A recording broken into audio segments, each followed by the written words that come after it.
This is recording.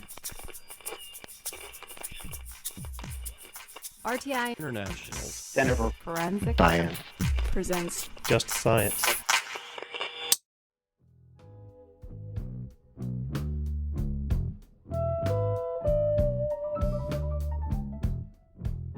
Welcome to Just Science, a podcast for forensic science professionals and anyone who is interested in learning more about how real crime laboratories work. In the second episode of our medical legal death investigation special release season, Just Science interviews John Fudenberg, the coroner for Clark County, Nevada. Listen along as Just Science explores commonalities and differences between the coroner and medical examiner systems to highlight pervading issues and forecast improvements within the MDI community. This season is funded by the National Institute of Justice's Forensic Technology Center of Excellence. Here is your host, Dr. John Morgan.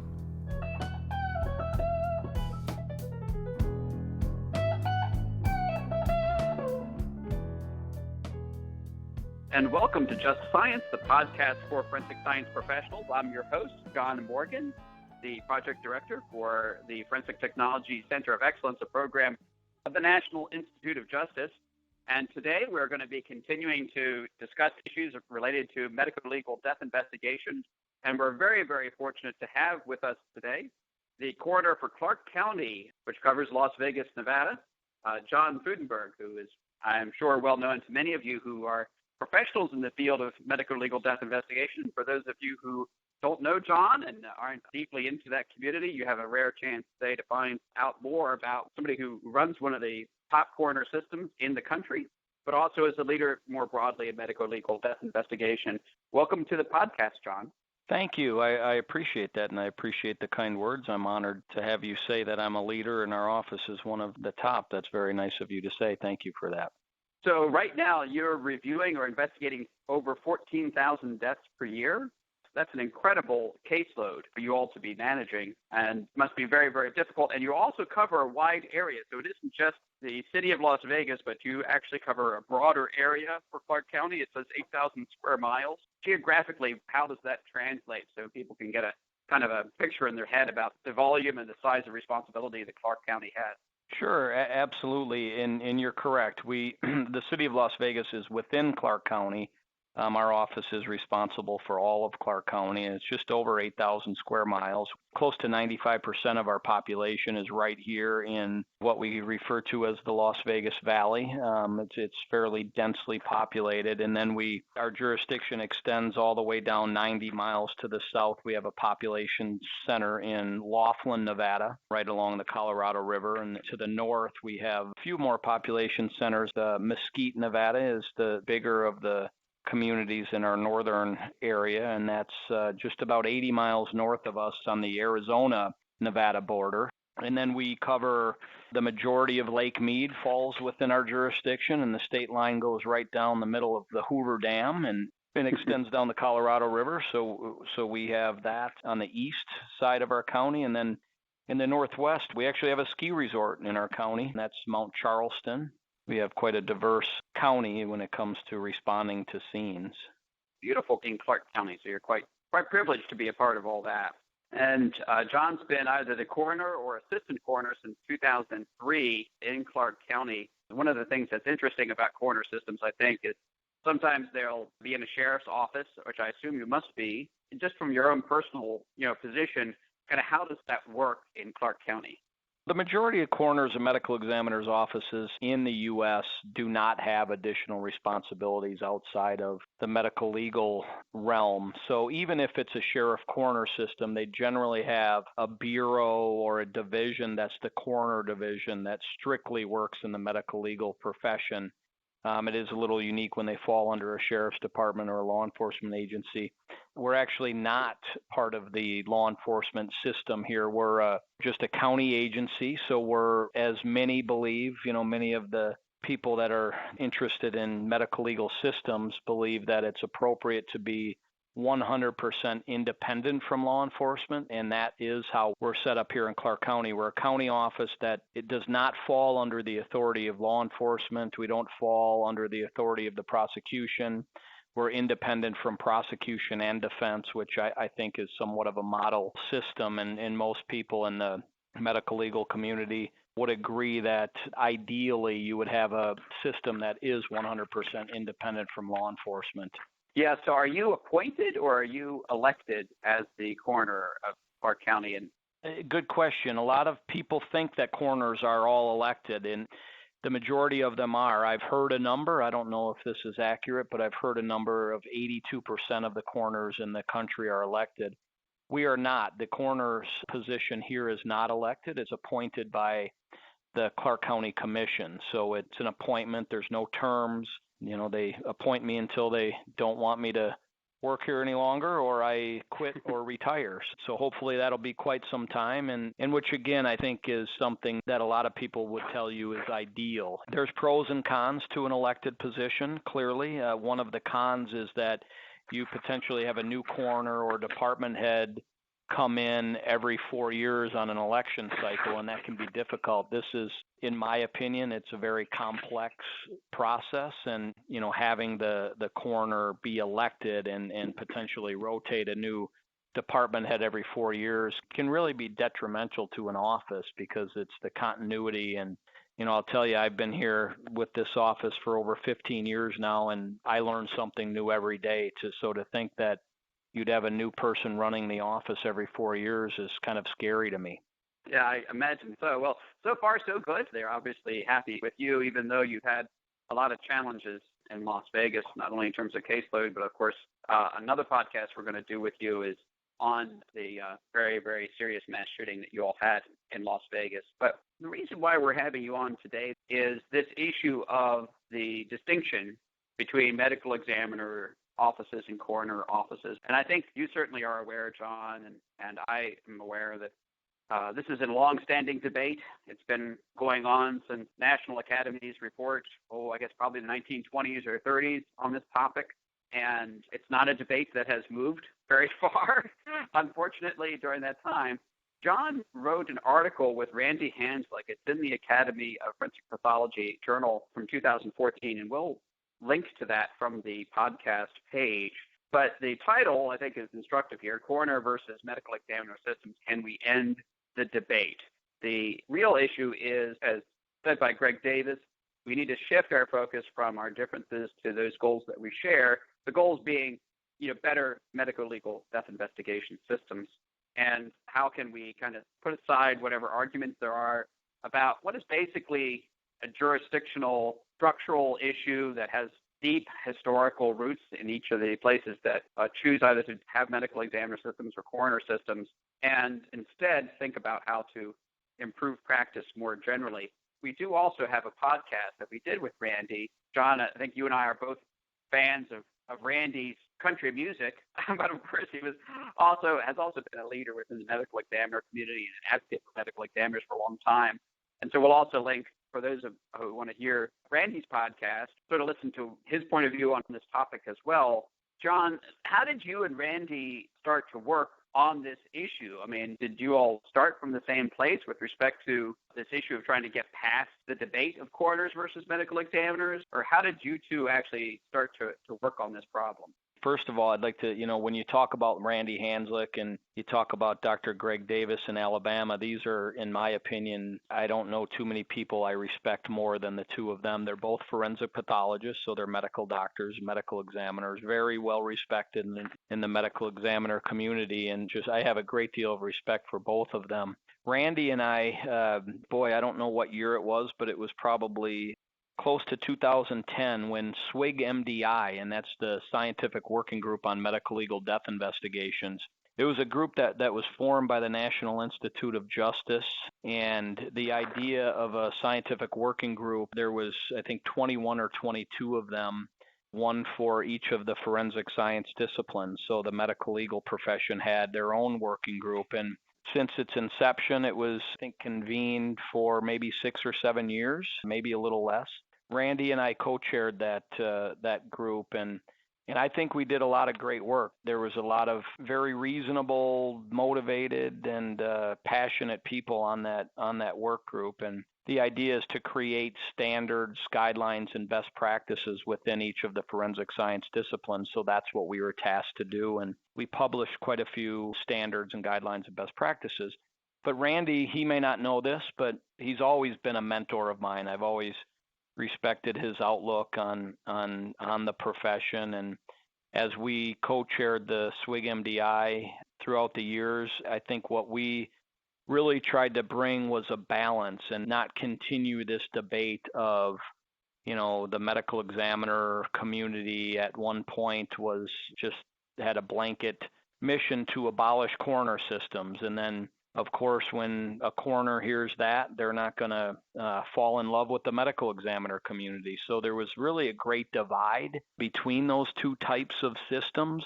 Our office here in Las Vegas is a little unique because we're somewhat of a hybrid system. We're called the Clark County Office of the Coroner/Medical Examiner, which represents who we are. We have a coroner who, obviously, I'm the coroner, and so I'm the chief administrator, the department head, but we have full-time forensic pathologists who are all board certified, and they do the practice of medicine. So we don't have here, I'm not a physician, and our physicians practice medicine, which I think is one of the criticism of coroner systems. If you have a coroner that muddles in the practice of medicine and influences the medical doctors in their findings, that's an inappropriate system. So it's a balance between running the office and letting the doctors practice medicine and me staying out of that area and just making sure that they have the staffing and the equipment and the overall resources to get their job done. And I imagine that part of the reason for the debate here is that, if you are a forensic pathologist, you're like, well, why should I answer to somebody who isn't a board-certified forensic pathologist? How does that organization benefit me in my work? And I think that's a real issue. So how do you work with your forensic pathologists, and how do you address that kind of a concern? Sure. I think, it can be a real issue, but I think if you have people in positions that are doing what they should be doing, it isn't a real issue. And I'll give you an example of that. When you look at hospitals, I'm not aware of any hospitals, at least in our area, who have medical doctors as the CEO, right? So that's kind of how I relate the coroner position. You're a department head, you run the office, you're a manager, right? Certainly if you're a medical examiner, you have more knowledge in the forensic side of it, or if you're a former police officer, as I am, you have more knowledge in the investigative side of it. But the one thing that you usually don't have is somebody, no matter who that person is or what their qualifications are, somebody that does have extensive investigative experience and extensive medical experience. Those two are kind of like black and white. And that's what we do in medical legal offices, right? We investigate and we practice medicine. So again, going back to everybody being appropriate in their position, I'm not a physician. I shouldn't be influencing the practice of medicine. And that's what's important. And I think that both systems can be successful. And really it comes down to there's only around 450 board-certified forensic pathologists in the entire United States. The need for forensic pathologists is probably, some of the papers that were published is around 12 or 1,300 in the United States to cover all forensic autopsies. So to advocate and to think that it's a good idea to pull the forensic pathologist out of the autopsy suite and have them sit behind a desk and deal with budget hearings and personnel issues and, building issues and just the basics of running an office, as I have to do every day, is somewhat ridiculous. There's no reason for it. If we're that short with forensic pathologists, why would we advocate to have them be managers? I think it's more appropriate to advocate to have them practice medicine. That's what their training was for. So again, there's pros and cons. Although I'm a coroner, I've never been traveling around the country advocating for coroner systems. I think there's benefits to both, and there's very good offices under both systems. I think if you asked anybody in the medical legal world, we are a coroner's office, but we operate more similarly to a stereotypical medical examiner's office. So that's the big rub. And this debate comes down often to what we have to do. Statutorily, coroners and medical examiners office, one of our primary responsibility is to determine the cause and manner of death. So not everybody agrees with this. This is part of the debate. I think most medical examiners would agree that the cause should be determined by a board-certified forensic pathologist. Determining the cause of death is the practice of medicine, so that should be done by a medical doctor. And I think most people agree with that. In a lot of states, that's the law. But there's also other circumstances where I believe it is appropriate for a coroner to determine cause, and I think most people would if they really look at the situation. But the determination of the manner is where it gets a little unique, because in a lot of jurisdictions, the forensic pathologist determines the cause and then the coroner determines the manner. So that should be done at least in consultation with the forensic pathologist, but you don't need a doctor to determine the manner. That's more of an investigative finding, right? So the cause is the practice of medicine. So that is a big debate. In the medical examiner community, they're going to tell you that the cause and manner should be determined by a medical examiner and nobody else. And in the coroner community, they'll tell you that the cause should be determined by a medical examiner, but the manner should be more taking the medical findings, working with the forensic pathologist, and then putting the investigative eye on it and ultimately coming up with the manner of death. So again, I don't advocate necessarily for one or the other. In our office, we're a coroner systems, and our doctors determine the cause and manner. They determine both. I have the statutory authority to determine the manner, but we do that together, and the majority of the cases are pretty straightforward, and the doctor just determines the manner. And when there's questionable cases and manner determinations, ultimately I have that authority, but I've never once went against the doctor's findings. We have always come to a consensus, and when we do have these more complicated cases when it comes to the manner determination, we have our doctors and I and maybe some other staff in the room, and we come to an agreement about what the manner should be. So that's a big part of the debate. And in my opinion, it really comes down to egos more than anything. I think the bottom line is, as Dr. Greg Davis said, you quoted him earlier about something to the effect of, we shouldn't focus on our differences, but focus on our commonalities. And I couldn't agree more, because we're really all trying to do the same thing. And if we continue to debate and argue about it, it continues to put a wedge between these two systems, and it doesn't do well for the medical legal profession. We should be working together. The medical examiners should be training the coroners and training the medical legal investigators, not arguing with them and fighting about who should be doing what. I've always said that there's really two factors to any well-operated coroner or medical examiner's office, and that is a good manager and a good lead forensic pathologist, whether that's simply a lead forensic pathologist or it's the chief medical examiner who is a forensic pathologist. And what the system is called and which of those two positions is subordinate to the other is very important to a lot of people, but usually that comes down to the egos. And I think that if those two positions are doing what they should do and they are working together and they respect each other's role in a medical legal office, that's kind of the first step to the recipe of a successful medical legal office. Yeah, so I think your cause and manner discussion is really hitting the nail on the head in many ways. I'm going to put two things back to you. One is, I've been in the room with not only medical examiners, but other medical professionals talking about how to do interpretation. And they're very open to the fact that, there also is variation with respect to, if one particular forensic pathologist were trained under this particular professor or this particular person, and another one trained in a different way, their language and even their interpretations can vary, and sometimes fairly substantially, even in cause and certainly in manner.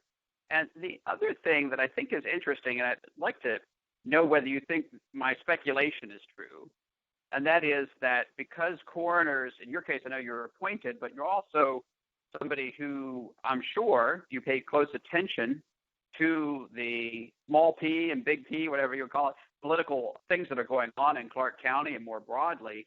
When you make a manner determination, you can actually feel a little bit more confident, shall we say, when it might be a little controversial. I know this has come up with respect to conducted energy weapons, tasers, but it also comes up in a lot of other times. Any kind of police-involved shooting is going to be sensitive. And to some extent, I think in coroner systems, there might be a little more willingness to say, hey, I have a certain level of not only knowledge, but buy-in in terms of my position, that somebody who might just be a forensic pathologist and is really just worrying about the medicine may not necessarily have that same level of confidence. Am I onto something there, or is that really not a distinction, you think? Well, I think it can be a distinction. I think that kind of takes away from the profession of forensic pathology, which is something that I don't prefer to do, because there are certainly forensic pathologists that have the knowledge and maybe more knowledge in the investigative process than some coroners. You know, one of the things that I've heard ever since I got into this profession, and frankly, when I was in law enforcement, I heard the same thing, was that, anybody can be elected to coroner. You know, the local tow truck driver could be elected to coroner. And, you know, I hear medical examiners say that on a fairly regular basis. And frankly, I think it's insulting. And there's a lot of us that really try to, you know, we're accredited, we're certified, we go through training, we try to do the best job we can do. And I'm sure somewhere in some rural town in America that some tow truck driver got elected to coroner at one point, right? Well, Sure. Okay, let's move past it. There's training standards, there's different standards that we have to live by, and let's hope that somebody that knows nothing about the profession doesn't get elected. I'm sure it's going to happen. We can always criticize who gets elected, but the bottom line is you really have to look at what they're doing and how they're doing it. And apart from their titles, are they operating under nationally accepted standards? Are their offices accredited? Are their staff members certified? I mean, there's quite a few people that are on federal working groups that I've worked very closely with over the last probably 10 to 12 years. And I think that's what has become the most important issue to deal with, is getting offices accredited, getting the individuals certified, and just making sure that we can up the standards and the practice within the medical legal profession. So I think that, you know, what we're trying to do, and there's quite a few people that are trying to do this. There's some old school people that want to continue to fight about whether or not the system should be a coroner or medical examiner system. But I think the majority of our community at this point has realized that it just does our entire profession harm when we're fighting. Like Dr. Davis said, our common goals are all the same, and that's what we should focus on and really move past it and build up the standard of practice for all medical legal offices. So one of the things that's interesting in terms of the differences between coroners and medical examiners, I think, is that coroners tend to be county-based and medical examiners are more likely to be state or regional based. And there is an argument to be made that a state-based system, whether you call it a coroner or medical examiner, especially in an era where we have a shortage of forensic pathologists, there might be some advantages there in terms of economies of scale and of that nature. I know in your case, of course, you know, Clark County is large enough, you actually have multiple forensic pathologists on staff. So it really isn't a question of scale for Clark County. But in some cases, what strategies has IACME and the coroners community developed to try to deal with this issue of, I'm in the isolated rural county coroner and I may not have the resources necessary to deal with a caseload problem or a more significant incident or something of that nature? That we don't really promote certain systems within the IACME, because in the IACME, as I think you mentioned, is the International Association of Coroners and Medical Examiners. We don't necessarily promote types of systems, and no system fits all jurisdictions. And I'll use Nevada as an example. We have, I think, 2.7 million people in our entire state, and 2.2 million of them are in Clark County. So our other medical examiner / coroner system is Washoe County, which is the Reno area, and they're 500 miles from us. So to set up a state system in our state, the question is the state system based in Las Vegas? Is it based in Reno or Washoe County? Where is it based? Who's going to control that? And which of those two agencies is going to give up their authority and say, okie dokie, we'll go to a state system?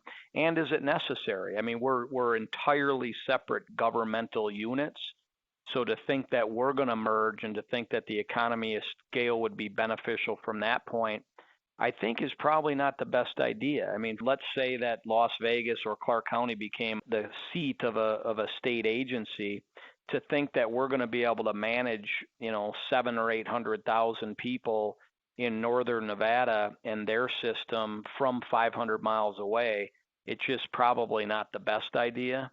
So we certainly wouldn't advocate for that type of system. But if you take maybe a different state that struggles with getting forensic pathologists even in their state, I know there's a few. Wyoming, Montana, I believe, have had some problems getting forensic pathologists even in the state in the past. Maybe that's a better system to have a more regionalized approach where they can have a state medical examiner system or forensic autopsy center, and the coroners could serve as more the local liaison, but send all of their forensic autopsies to one place in the state so they don't have to try to set up a full-scale morgue in 4 or 5 not-so-populated areas throughout the state. So there's different models that would work, and it's really state-by-state dependent. And it has a lot to do with where's the population and how difficult it is to recruit forensic pathologists into their communities. So again, it really depends on the state and where the population is. And I think the face of the medical legal profession and even the systems is not going to change, and we're not going to successfully make it change if we just say it needs to be a medical examiner system or it needs to be a coroner system. I think that they really need to look at the regional approach and determine what's best based on their population and really just the geographic area of each of those systems. And I think a lot of states are doing that. I think that we're going to see a lot more regionalization in the next couple decades, and it's really going to be a matter of survival. The population of forensic pathologists is doing nothing but decreasing. So we already have about a third of what we need, and that's, as a matter of fact, Randy Hanslick authored a paper that really gives the current state of the forensic pathologist community, and it's becoming a bigger problem. We're not the only country that's facing these same issues either, and not the only country that uses coroner-type systems. The United Kingdom and Canada, at the very least, are coroner-based, and they're both working to try to do quality improvement in their medical legal death investigation systems within the coroner context, though. They're not really looking beyond that. They're saying, hey, we have a coroner system that we like, but we want to do improvements in medical legal death investigation, and they are pursuing improvement based on that framework. Right. If you look at the UK, they're a coroner system, but the coroner has to be a lawyer. Is that the direction that we'll end up? I don't think it's a secret that they're a little older than we are as a country, right? And there may be a reason why they evolved into having lawyers be the coroners. Maybe they wanted to develop some qualifications. That certainly takes care of the legal part of the medical legal community, and there's not enough forensic pathologists there either. They have fewer forensic pathologists per capita than we do in the United States. And, who knows what the system's going to evolve to, but we've got to do something different because the forensic pathologists are becoming few and far between, and to regionalize and make sure that we can deploy forensic pathologists where they're needed throughout the country is probably just got to happen. And John, that goes along with back to the cause and manner determination. When I said earlier that the cause of death should be done by a forensic pathologist or should be determined by a forensic pathologist as it should be considered the practice of medicine, there's some exceptions to that and some very justifiable exceptions. And I'll give you an example. In rural America, you have coroners or you have medical examiners, or maybe you have physicians that are called medical examiners who are not even actually forensic pathologists. When you look at the state of Ohio, I think they have 88 counties. I may have that number wrong, but in the state of Ohio, to be the coroner, to run for election, you have to be a medical doctor. And that doesn't mean you have to be a forensic pathologist. Very few of them are forensic pathologists, but you could be an OBGYN and run for coroner. So that's something that a lot of the medical examiners that I spoke to or have talked to over the years, they dislike that system even more than they dislike the non-physician coroner system, because the problem with having let's say an OBGYN serve as the coroner is because they're a doctor, people tend to believe them. Right? They can criticize the non-physician coroner and just use the old tow truck driver analogy and say, oh, they're not a physician, so they don't know what they're talking about. But now you have an OBGYN managing medical legal offices, and they're a doctor, and they're going to be determining the cause and manner of death when they don't have any training in the medical legal profession. So that's a system that it can be successful, certainly, because the OBGYN/coroner can do what I do, which is stay out of the area of forensic pathology and let the experts determine the cause of death. But that doesn't always happen. So you may have that medical doctor that muddles in the cause of death, and they don't have any training or education in the forensic pathologist area. But back to that example of the cause of death being determined by a non-physician, I'll give you an example where that happens all throughout America. And that is, you take some of these more rural areas, and frankly, there's plenty of very populated areas that do the same thing. And if you have a motor vehicle accident and you have 2 people dead and there's dismemberment and it's very obvious that they died as a result of the car accident, right? Well, the question is, do you need to send that decedent to a board-certified forensic pathologist to be able to determine the cause and manner of death, right? And the answer is probably not. I think best practices with unlimited resources, you would, but there's thousands of deaths that are like that where these communities don't have the money to pay a forensic pathologist $3,000 to $5,000 to do an autopsy on a motor vehicle accident, where it's very obvious their cause of death is going to be something like blunt force injuries, and the manner of death is going to be an accident, right? You don't necessarily need a doctor to determine that.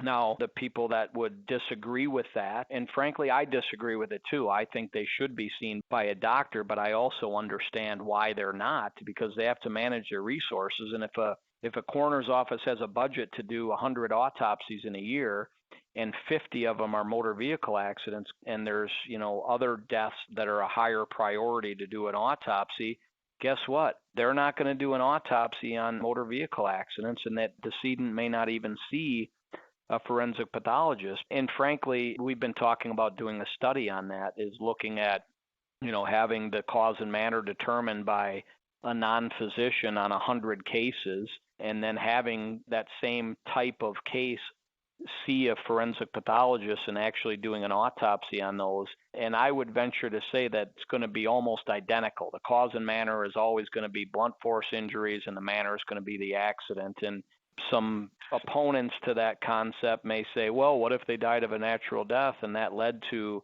the accident? And there's so many what ifs that people tend to believe the medical community by just what ifing it to death. So it happens across the country, and it's really a matter of managing your resources and just not being able to do autopsies on every single death that we deal with. Yeah, I think you and Randy and Greg and certainly myself see that the top 3 issues facing both medical examiner systems and coroner systems are accreditation, professional certification, and the shortage of forensic pathologists. First, I'd like to ask you, do you agree that those top issues, and also kind of what other issues are out there that you think are important across-the-board improvements in medical legal death investigation? I agree with all 3 of those issues being some of the top issues that plague medical legal communities or medical legal offices. But most of them come down to the number 1 issue, which is funding. I can't think of too many, and I'm sure there's some, but I can't think of too many government agencies that are underfunded like coroners and medical examiner systems are underfunded. And a lot of that is at the local level, but I'll also tell you a lot of it's at the federal level. If you look at federal grant money and federal support, the medical legal community has next to nothing when it comes to comparing them to police, fire, other forensic science disciplines like DNA, toxicology. There's no home at the federal government for the medical legal community. You know, if you look at law enforcement, it's the Department of Justice, right? If a law enforcement agency is so underfunded and they can't do what they're supposed to do, who comes in? The Department of Justice comes in, and they can make some very good recommendations. But in the medical legal community, there's no one at the federal government that has any oversight or really even has any responsibility for the medical legal profession. I will tell you it's getting better, and I think that a lot of the efforts that people like Randy and Greg and the SWIG MDI and the National Commission on Forensic Science and now the OSAC under NIST, the OSAC subcommittees are making some progress, and agencies like the CDC and the NIJ and a few other federal agencies, they're starting to develop some grant programs that are helping the medical legal community. And it's taken a long time, but it's starting to happen. So until there's more funding dedicated to this profession, you're not going to increase the supply of forensic pathologists, because if we pay them $150,000 a year and they can go be a clinical pathologist and work in a hospital for $300,000 or $400,000 a year, guess where most of them are going?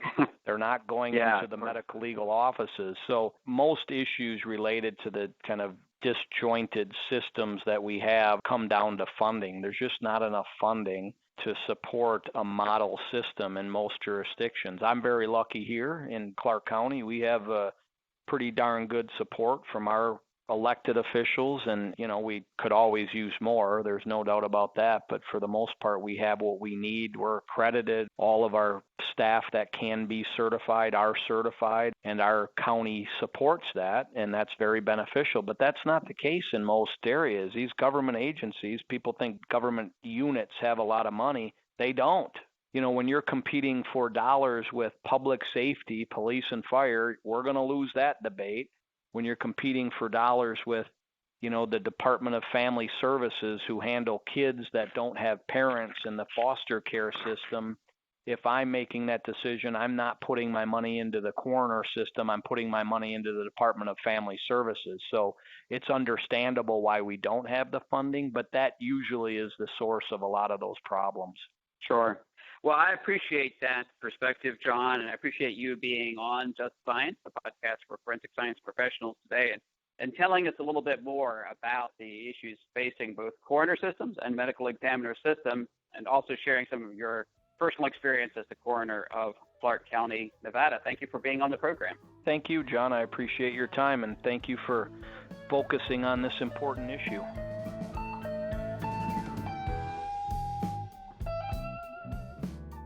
Next week on Just Science, Bobby Joe O'Neill, Chief Deputy Coroner of Charleston, South Carolina, discusses the important role forensic nurses can play as leadership in MDI.